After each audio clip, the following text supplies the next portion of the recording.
가는 주일입니다. 오늘 청년들이 여기 나와서 특창을 했는데요. 이제 또 언제 다시 이 모습을 볼지 모르겠습니다. 다음 주면 군에도 입대하고 이제 대학에도 가기 때문에 뿔뿔이 흩어져서 이 광경 언제나 또 다시 볼지 모르겠습니다. 여러분 잘 기억하셨죠? 우리 청년들이 이제 이곳을 떠나지만 각자 흩어져 떠나지만 그들이 있는 곳에서 정말로 하나님의 자녀로 살아갈 수 있도록 여러분 많이 기도해 주시고요. 사실 이 청년들이 우리 교회의 미래거든요. 더 나아가서 한국 재림교회의 미래가 되기 때문에 우리 청년들을 위해서 함께 기도해 주시고 항상 응원해 주셨으면 좋겠습니다. 그리고 우리 청년들도 이제 어렸을 때부터 같이 한 교회에서 있다 보니까 서로 떨어지는 것이 굉장히 아쉬운 것 같더라고요. 그래서 이 아쉬운 마음 오늘 또 다 모였습니다. 마지막 이 안식을 함께 보내기 위해서 다 모였습니다. 그래서 우리 함께 저녁에는 우리 청년들과 함께 좀 저녁도 먹고 좀 시간을 좀 가지려고 합니다. 또 그 일을 위해서 우리 문장로님께서 또 후원을 해주셨습니다. 감사합니다. 네, 오늘은 우리 내 자리는 어디인가라고 하는 제목을 함께 여러분과 말씀을 나누고자 합니다. 오늘의 주제 말씀은 사도행전 1장 25절에 있는 말씀이에요. 사도행전 1장 25절 말씀. 그리고 오늘 군대에 가는 예섭이가 좀 큰 소리로 해볼까요? 예섭이는 주찬이 함께 읽겠습니다. 시작.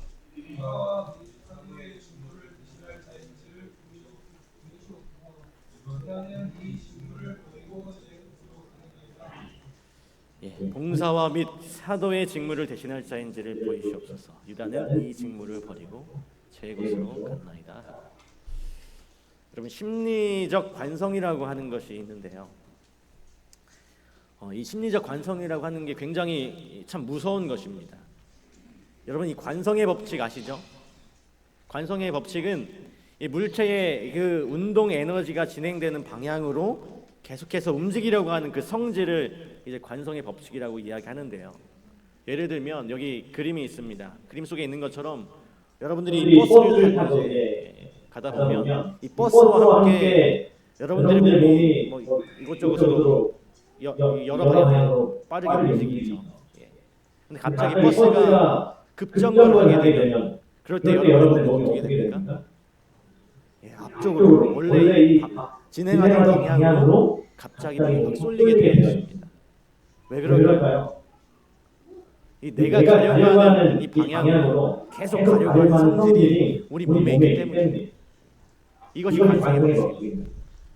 다른 의미로는 이 물체의 에너지가 제로인 경우에 그러니까 움직이지 않고 가만히 있었던 물체는 계속 어떻게 하려고 할까요? 움직이지 않으려고 하는 것도 역시 관성의 법칙입니다. 그래서 여러분들이 이 버스가 이렇게 딱 급정거했다가 갑자기 또 차가 앞으로 출발하게 될 때 여러분들의 몸이 또 어디로 쏠립니까? 뒤로 쏠리죠. 뒤로 쏠리게 됩니다. 왜 그러냐면 내가 계속해서 가만히 멈추어 있으려고 하는 성질이 우리 몸에 있기 때문이에요. 이게 바로 이제 이 관성의 법칙이 물리학에서 나오는 거죠. 그런데 이런 관성의 법칙이 우리의 마음, 우리의 심리에서도 똑같이 일어난다고 하는 것입니다. 이게 무슨 말인가 하면요. 우리는 늘 하던 대로 내가 해왔던 대로 나에게 익숙한 모습으로 살아가길 원한다라고 하는 것이죠. 그래서 여러분 이 원초적 관성의 노예라고 하는 책에 보면 심지어 뭐라고까지 얘기했는가 하면 인간이 정말 자유의지의 동물인가? 그렇지 않다라고 이렇게 이야기합니다. 우리는 늘 해왔던 그 익숙한 모습에 우리의 선택이 이렇게 복종되고 있다라고 이야기를 하더라고요. 그래서 여러분 뭐 새해가 되어서 아무리 새로운 결심을 해도 그 결심이 며칠 만에 끝납니까?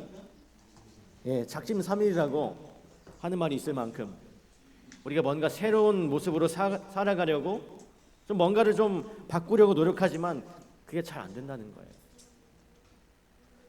왜냐하면 그냥 해왔던 일이 너무 익숙하니까 그것이 편하고 그것이 몸에 배어 있기 때문에 그렇습니다. 그래서 우리는 항상 자꾸 우리 자신의 본래의 자리로 돌아가는 경향을 가지고 있다라고 하는 것입니다. 이것이 심리적 관성에 대한 이야기로 설명이 될 수 있을 것 같아요. 그래서 우리가 늘 그리스도인으로서 이런 고민을 하며 살잖아요. 이렇게 살면 안 되는데, 말씀도 더 많이 보고 기도도 더 많이 하고 교회 일도 되게 열심히 하고 그렇게 해야 되는데 이런 마음은 있잖아요, 다. 근데 더 열심히 하고 더 열심히 헌신하고 봉사하고 말씀도 열심히 보고 기도도 열심히 해야지 하는 마음은 있는데 여전히 자꾸 제 자리로 돌아가는 것입니다. 죄된 옛 모습의 자리로. 주님께서 너의 자리를 버리고 따라오라고 하시는데 자꾸 돌아서 자신의 자리로 되돌아가는 그런 맴돌이 같은 신앙을 우리가 하고 있다라고 하는 것입니다. 아마 그런 고민들을 우리가 지난 한 주도 하면서 보내지 않았나 생각이 됩니다. 그래, 다가오는 한 주에는 주님께 조금 더 가까이 나가는 삶을 살아보자 결심했는데 어느덧 한 주가 후딱 지나가 버리고 금요일 저녁 이제 안식일을 맞이하면서 한 주를 돌아보니까 여전히 어떻습니까? 여전히 변화되지 않고 과거의 죄된 자리에 머물러 있는 자신의 모습을 발견하게 되는 것이죠. 그래서 여전히 우리는 자신의 자리로, 자신의 옛 자리로 자꾸만 돌아가려는 우리의 모습을 보게 되는 것입니다. 또 그런 부담을 가지고 오늘 이 자리에 나오게 되는 것입니다. 그래서 저는 오늘 이 사도행전 1장을 통해서 우리가 가야 할 나의 자리는 어디인가, 좀 이 이야기를 좀 해보려고 하는 것입니다. 오늘 우리가 살펴볼 것은 사도행전 1장에 나오는 사건인데요. 이 가룟 유다를 대신해서 사도를 보선하는 이 초대교회 최초의 이 선거위원회의 모습을 보게 되는 것입니다. 오늘 여러분과 함께 나누려는 이 말씀은 왜 초대교회가 이 사도의 자리를 보선하게 되었는지에 대한 이야기를 좀 함께 나누면서 그 배경 속에 등장하는 두 사람의 인물을 좀 비교하면서 살펴보려고 해요. 누구와 누구일까요? 오늘 그 눈물의 참회로 그 찬양에 나온 그 두 인물입니다. 베드로고 하나는 또 가룟 유다입니다. 여러분, 이 두 사람에게 공통점이 있습니다. 어떤 공통점이 있을까요?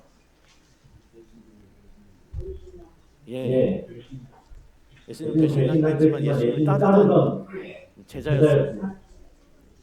그런데 또 다른 공통점, 방금 말씀하셨듯이 그들이 따르던 예수 그리스도가 십자가에 죽으신 이후에 이 두 사람 모두 각자 자기의 자리로 돌아가 버렸다라고 하는 것입니다. 우리 한번 먼저 베드로의 모습을 좀 한번 보실까요?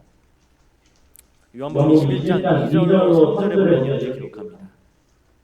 시몬 베드로와 디두모라 하는 도마와 갈릴리 가나 사람 나다나엘과 세베대의 아들들과 또 다른 제자들이 함께 있더니 시몬 베드로가 나는 물고기 잡으러 가노라. 그들이 우리도 함께 가겠다 하고 나가서 배에 올랐으나 그날 밤에 아무것도 잡지 못하였다. 예수님의 십자가 사건 이후에 베드로는 어디로 돌아갔습니까? 갈릴리 바닷가로 돌아갔어요. 여러분, 그의 본업이 무엇이었습니까? 여보였어요. 예수님께서 처음 그를 부르실 때도 그는 갈릴리 바닷가에 있었습니다. 그곳에서 그물을 던지고 있을 때 예수님께서 나를 따라오너라. 내가 너희로 무엇을 낚는? 사람을 낚는 어부가 되게 하리라. 그래서 베드로는 그 즉시로 그의 생업에, 그의 인생의 전부였던 그 그물을 다 버리고 누구를 쫓았어요? 예수 그리스도를 따르는 제자가 되었습니다. 그런데 오늘 이 장면 속 예수님의 십자가 이후에 나타나는 그 베드로의 모습은 그가 다시 어디로 돌아갔습니까? 바로 갈릴리 바닷가로 다시 돌아갔어요. 여기 표현에 보니까 3절에 보니까 파란 글씨에 뭐라고 되어 있습니까? 베드로가 나는 물고기 잡으러 간다. 시대의 소망에 보니까요, 이 갈릴리 바닷가로 간 이 베드로와 그의 제자들에게 무엇이 필요했는가? 그들은 음식과 의복이 필요했습니다.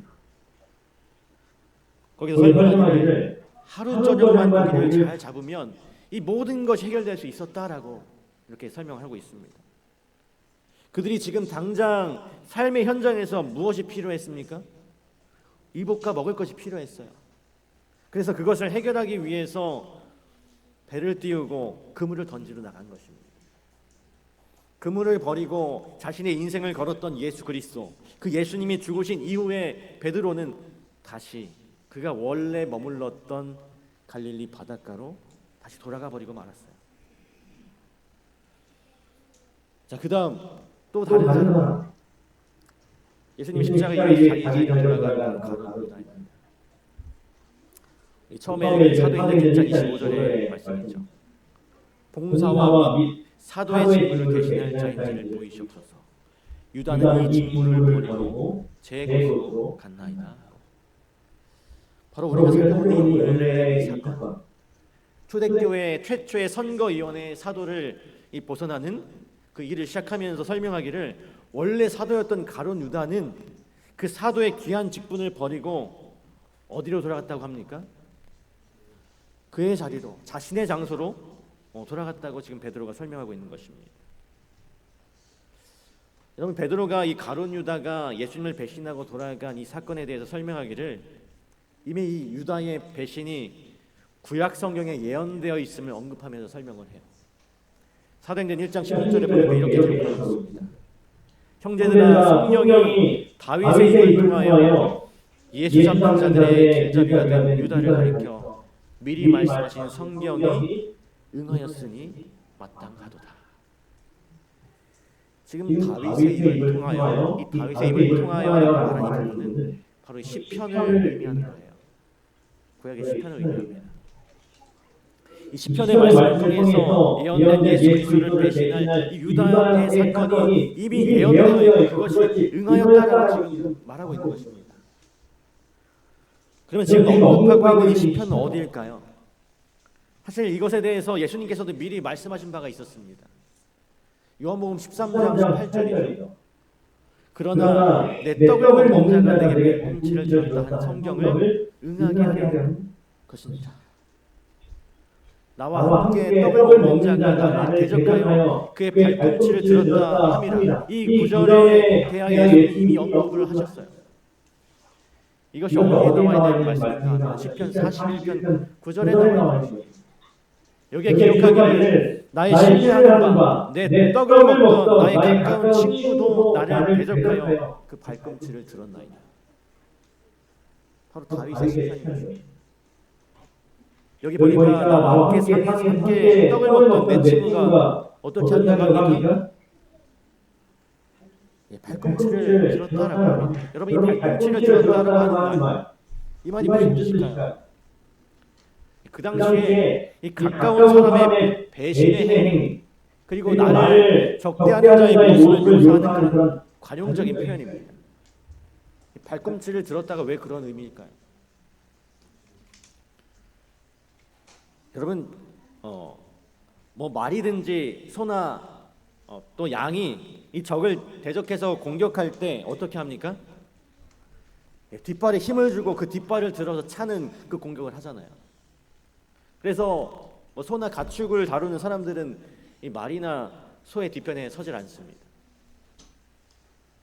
왜냐하면 그 그 발굽에 맞을 수 있기 때문에. 여러분, 지금 이 발꿈치를 들었다고 하는 말은 그가 나를 향하여 공격하고 나를 배신하고 나를 이 곤경에 빠뜨리려고 한다는 그런 표현을 하고 있는 것입니다. 그러면 실제로 이 시편 41편에 나오는 다윗이 말한 나를 배신한 그 친구는 누구일까요? 여러분, 사실 이 사건은요, 이 압살롬의 반역을 배경으로 하고 있습니다. 여기서 나온 이 발꿈치를 든 나의 친구는, 이 다윗의 친구는 바로 이 다윗의 작전 참모였던 이 아히도벨을 말하는 것입니다.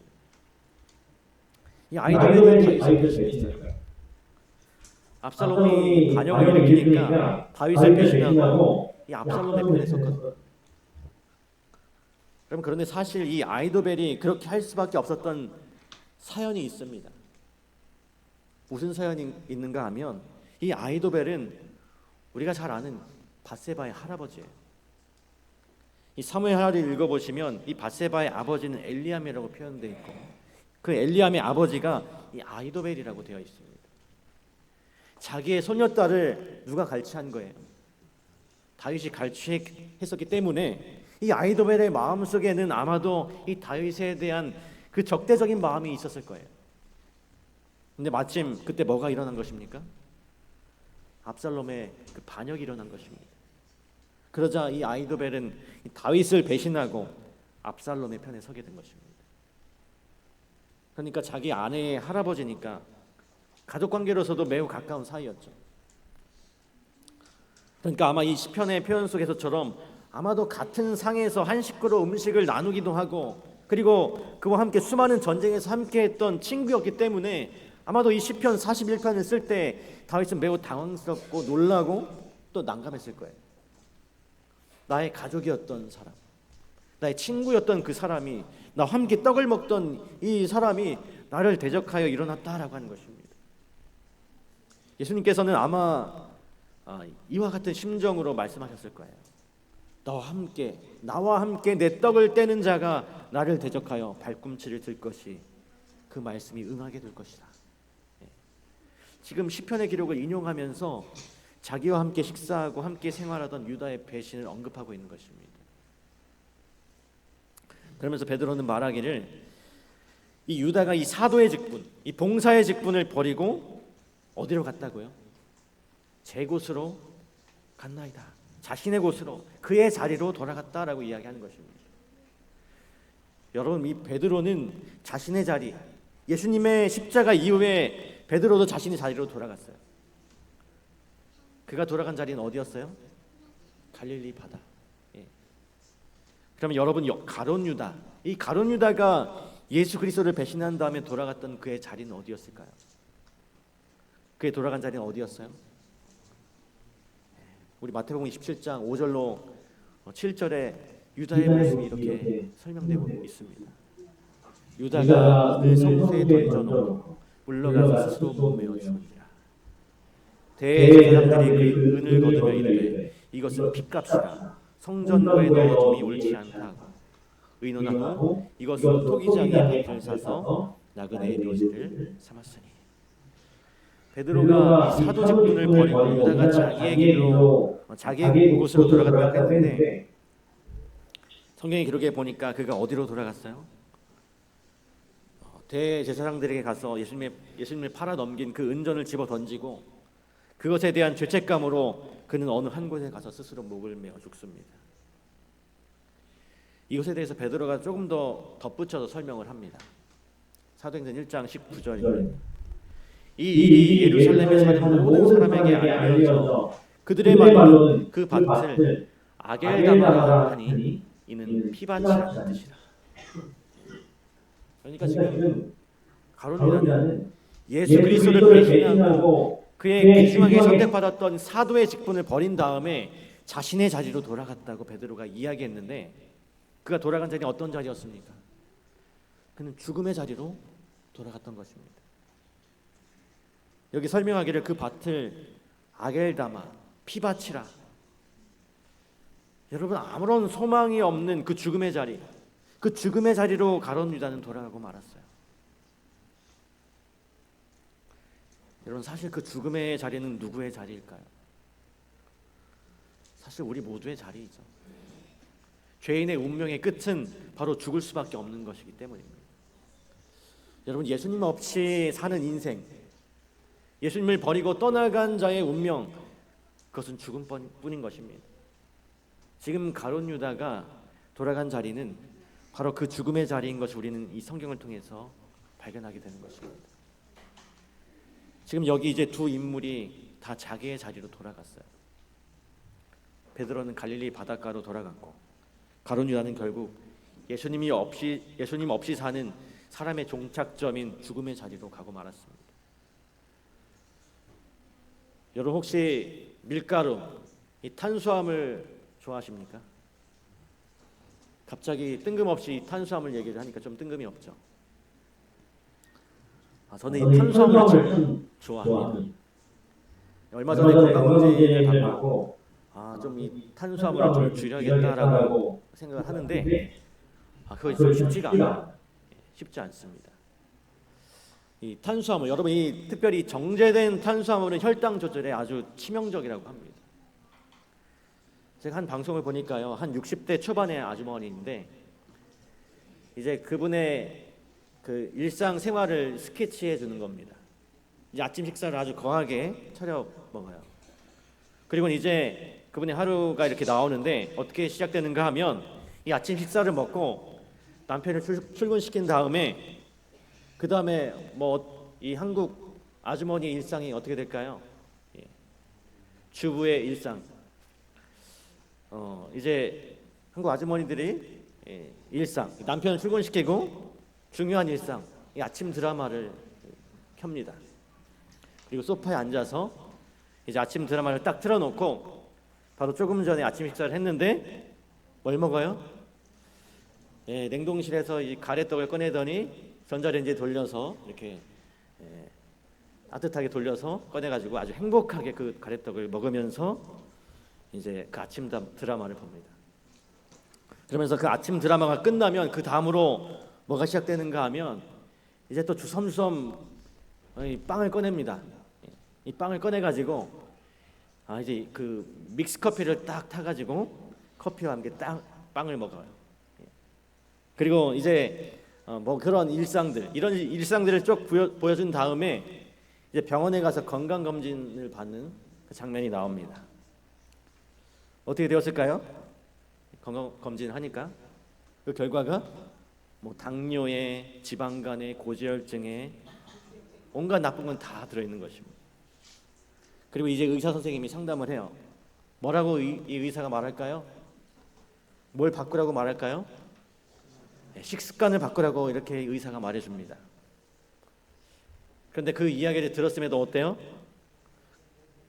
그렇게 먹으면 안 된다는 것을 알면서도 멈출 수가 없는 것입니다.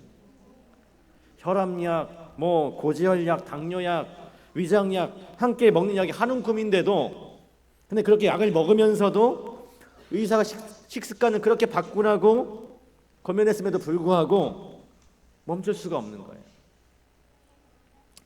그렇게 먹으면 안 된다는 것을 알면서도 그렇게 살면 건강이 위험하고 무서운 병에 걸리고 몸이 망가지고 생명의 위협을 받을 수 있다는 것을 알면서도 멈출 수가 없는 것이죠. 여러분 삶의 관성, 이 삶의 관성이 그렇게 참으로 무서운 것입니다. 근데 여러분 그것이 우리 죄인들의 모습이에요. 우리가 늘 마음속으로 이렇게 살면 안 되는데, 이렇게 살면 안 되는데 그런 마음이 있는데 이 죄의 관성을 멈출 수가 없는 것입니다. 그냥 내가 살아왔던 그 죄된 습관이 너무나 익숙하고 편하고 그렇게 쭉 살아왔기 때문에 그것을 내 스스로는 멈출 수 없는 그런 신앙적 갈등에 우리가 살아가는 것입니다.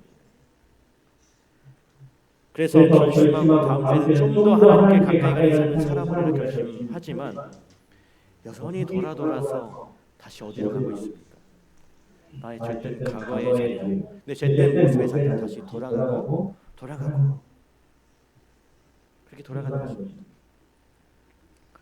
말씀을 많이 읽어야지 결심하는데 한 주일이 지나서 교회 가려고 안식일에 성경을 펴보니까 여전히 어디예요?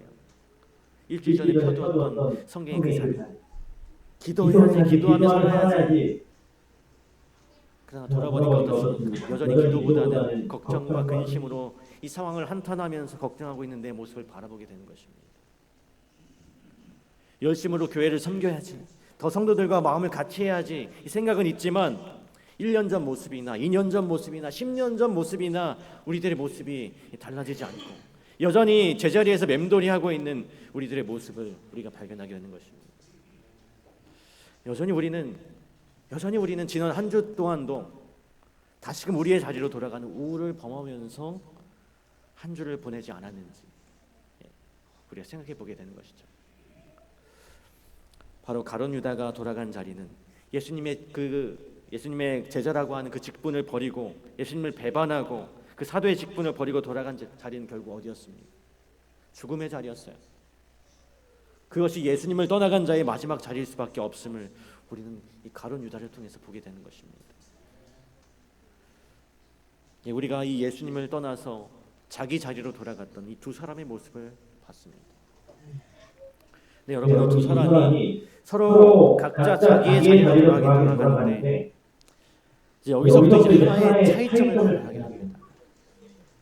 두 사람의 모습 속에서 사실 이 두 사람이 자기의 자리로 돌아갔지만 이 두 사람이 돌아가는 자리는 사실 서로 달랐어요. 서로 달랐어요. 여러분, 베드로가 예수님의 십자가 이후에 갈릴리로 간 것은 마치 그 장면만 보면 그가 예수를 따르는 것을 이제 포기해버리고 자기가 옛날에 살았던 그 어부로서의 삶으로 다시 돌아간 것처럼 보이지만 여러분, 사실 그것이 아닙니다. 시대의 소망에 보니까요, 이 베드로가 갈릴리로 돌아가는 것을 잘 설명해주고 있는데 뭐라고 설명하는가 하면, 예수님께서 내가 너희를 갈릴리에서 다시 만나리라, 이 마가복음 16장 7절에 그렇게 약속하셨거든요. 그래서 베드로는 예수님의 십자가의 죽으심과 부활 이후에 누구를 다시 만나려고 한 거예요? 내가 갈릴리에 가서 누구를 기다리리라? 예수 그리스도를 기다리리라. 그래서 시대의 소망에 보니까 그는 기쁜 마음으로 그분을 다시 만나기 위해 자신의 고향으로 돌아왔다라고 이렇게 설명하더라고요. 물론 장소는 같은 자리예요. 예수님을 만나기 전에 같은 그 갈릴리 바닷가 어부로서의 살던 자리, 같은 자리인데, 그러나 지금은 전혀 다른 의미의 장소가 되었어요. 지금 베드로가 돌아가는 그 자신의 자리는 자신이 예수님을 처음 만났다. 그래서 내가 죄인임을 깨달았던 것, 그리고 예수님께서 나를 따라오라고 말씀하셨을 때 자신의 그 모든 것을 포기하고 예수 그리스도를 따랐던 회개와 결심과 헌신의 자리로 베드로가 다시 돌아갔던 것입니다. 그리고 그곳에서 누구를 또 다시 만나요? 예수 그리스도, 다시 부르시는 예수 그리스도를 다시 만나게 되었던 것입니다. 비록 베드로가 가룟 유다처럼 예수님을 배반하는 우를 범하였긴 했지만 그는 회개와 헌신의 자리에서 예수 그리스도를 다시 만남으로 그가 자칫 잃어버릴 수도 있었던 이 사도의 직분을 다시 회복하게 되는 것입니다. 사도행전 1장 15절에 모인 무리의 수가 한 120명이나 되었다. 그때에 베드로가 그 형제 가운데 일어나서 가로되 이렇게 말씀하고 있는데요. 이 사도행전 1장의 이 장면 속에서 이 베드로가 그 회중 가운데서 일어나서 이 초대교회의 리더로서 역할을 하는 그 모습이 기록되어 있습니다. 그 교회의 모습을 다 치리하고 그 회의를 이끌고 리더로서의 역할을 감당하는 것이죠. 그가 다시 사도의 직분의 자리로 돌아오는 것입니다. 그가 처음으로 주를 만났던 그분을 따르기로 결심한 바로 그 자리로 사도의 직분으로 다시 회복되게 된 것입니다. 그가 처음으로 주를 만났던 그분을 따르기로 결심했던 바로 그 자리로 다시 왔던 거예요. 네, 여러분, 유다는 같이 베드로처럼 예수님의 자리를 떠났지만 어떻게 되었습니까? 그는 그의 자리인 사도의 직분을 영원히 잃어버리게 되고 말았습니다. 사도 베드로가 이렇게 이 유다에 대해서 계속해서 말해요. 사도행전 1장 20절에 시편에 기록하였으니 그의 거처를 황폐하게 하시며 거기 거하는 자가 없게 하였고 또 일러스되 그의 직분을 타인이 취하게 하였도다. 계속해서 지금 베드로가 구약의 말씀을 인용해서 얘기합니다. 저는 이 부분을 좀 읽으면서 베드로가 어떻게 이렇게 구약에 대해서 깊이 이해하고 그 말씀을 알고 있었는지 모르겠어요. 여기 지금 가룟 유다를 이야기하면서 그의 거처가 황폐하고 그의 직분을 이제 타인이 취하게 하소서 이 말을 하고 있잖아요. 이 구절이 지금 시편에 다 나와 있습니다. 69편과 109편에 저희 거처를 황폐하게 하시며 그 장막에 거하는 자가 없게 하소서, 이 연수를 단축하게 하시며 그의 직분을 타인이 취하게 하소서. 지금 베드로가 그 구약의 성경 구절을 인용하면서 이 가룟 유다가 예수 그리스도를 버리고 자기의 자리로 그 사도의 직분을 버리고 떠난 것에 대해서 설명하고 있는 것입니다. 그런데 이렇게 성경의 부정적인 예언의 성취로서 이 가룟 유다는 자기의 사도 직분을 영원히 잃어버리게 된 것이죠. 그리고 그는 모든 죄인들이 갈 수밖에 없는 죄인의 자리, 곧 죽음의 자리로 돌아가고 말았습니다. 사랑하는 성도 여러분, 오늘 우리들은 두 인물을 함께 살펴보았어요. 모두 다 자기의 자리로 돌아갔던 공통점이 있었던 인물입니다.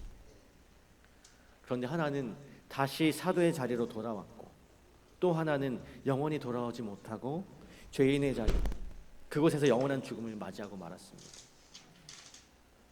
우리 사랑하는 직산교회 성도 여러분, 우리는 어떠한 자리에 서 있는 자들이 되어야 하겠습니까? 여러분들의 자리는 지금 어디에 있으실까요? 여전히 여러분들의 자리가 죽음의 자리, 이 세상의 자리, 또 욕망의 자리, 욕심의 자리, 그런 자리에 아직도 머물러 계신다면 오늘 이 시간 이후부터는 바로 베드로처럼 다시 예수님께로 돌아오시는 귀한 결심 있게 되기를 간절히 바랍니다.